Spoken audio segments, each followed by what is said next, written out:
எல்லாருக்கும் வணக்கம். எப்படி இருக்கீங்க? இன்னைக்கு நாம எத பத்தி பார்க்க போறோம்னா, ஜீ தமிழ்ல சந்தியா ராகம் சீரியல் ஓடிட்டு இருக்கு இல்லையா? அத பத்தி தான் பார்க்க போறோம். டெலிகாஸ்ட் இருக்குல்ல. சரி வாங்க பார்ப்போம். ஆம், ஜீ தமிழ் தொலைக்காட்சியில் ஒளிபரப்பாகும் சந்தியா ராகம் தொடரின் இன்றைய மே 14, 2026க்கான எபிசோட். இன்றைய கதை சுருக்கம் என்னன்னு பார்க்கலாம் வாங்க. தொடரின் தற்போதைய கதைக்களம் மிகவும் விறுவிறுப்பான கட்டத்தை எட்டியுள்ளது. குறிப்பாக கதிரின் உண்மை பின்னணி மற்றும் ஜீவாவின் சதித்திட்டங்கள் சுற்றியே இன்றைய கதை காட்சிகள் நகர்கின்றன. ஜானகியின் சபதம். ரகுராம் குற்றமற்றவர் என்பதை நிரூபிக்க ஜானகி எடுத்த முயற்சி ஒரு முடிவுக்கு வருகிறது. கதிரின் தாய் சிவரஞ்சினி பற்றி உண்மையை தேடும் முயற்சியில் ஜானகி தீவிரமாக இறங்கியுள்ளார். ஜீவாவின் சதி அம்பலம். ஜீவா கதிரின் அடையாளத்தை திருடிக் கொண்டு செய்யும் தில்லுமுல்லு மெல்ல மெல்ல வெளிச்சத்திற்கு வருகின்றன.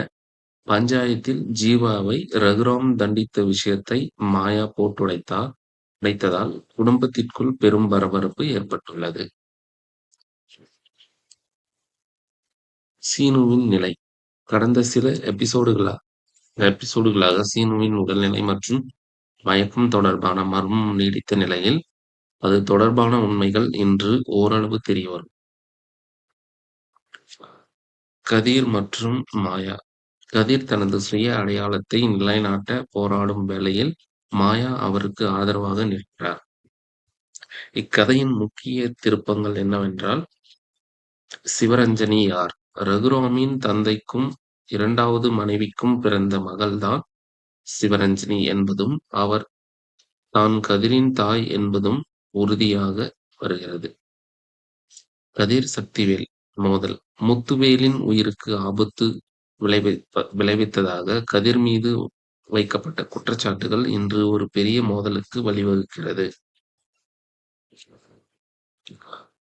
குறிப்பு: இன்றைய முழு எபிசோடையும் நீங்கள் ஜீ தமிழ் OTT தளத்தில் எப்போது வேண்டுமானாலும் கண்டு மகிழலாம். சீனுவின் மயக்கத்திற்கு பின்னால் இருக்கும் உண்மையான வில்லன் யார் என்று நீங்கள் நினைக்கிறீர்கள்? ஜீவாவாக இருக்க வாய்ப்புள்ளதா? நீங்கள் உங்கள் கமெண்ட் பாக்ஸில் இதை தெரிவிக்கவும். நன்றி.